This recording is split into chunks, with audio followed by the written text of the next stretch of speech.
అయోధ్యలో కొలువుదీరిన బాలరాముని దర్శించుకోవడానికి భక్తులు భారీగా వస్తున్నారు. దీంతో ఆలయ దర్శన వేళల్లో మార్పు చేసింది శ్రీరామ జన్మభూమి తీర్థక్షేత్ర ట్రస్ట్.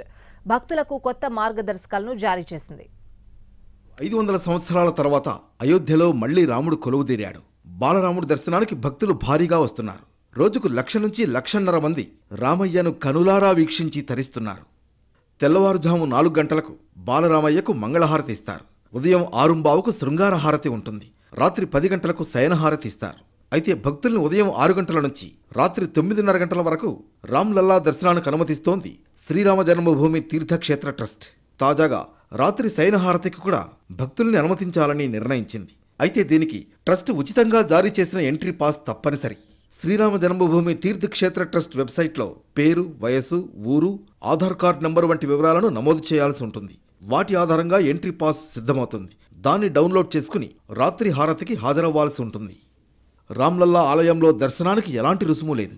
ఎలాంటి ప్రత్యేక దర్శనాలు లేవు.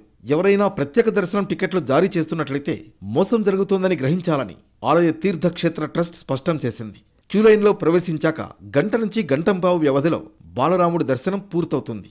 దివ్యాంగులు, వయోవృద్ధులకు వీల్ చైర్లు అందుబాటులో ఉన్నాయి. మొబైల్ ఫోన్లు, పాదరక్షలు, పర్సులు వంటి వాటిని ఆలయం వెలుపలే వదిలేయాలి. స్వామికి పూలదండలు, నైవేద్యం వంటివి తీసుకురావద్దని కోరింది ఆలయ ట్రస్టు.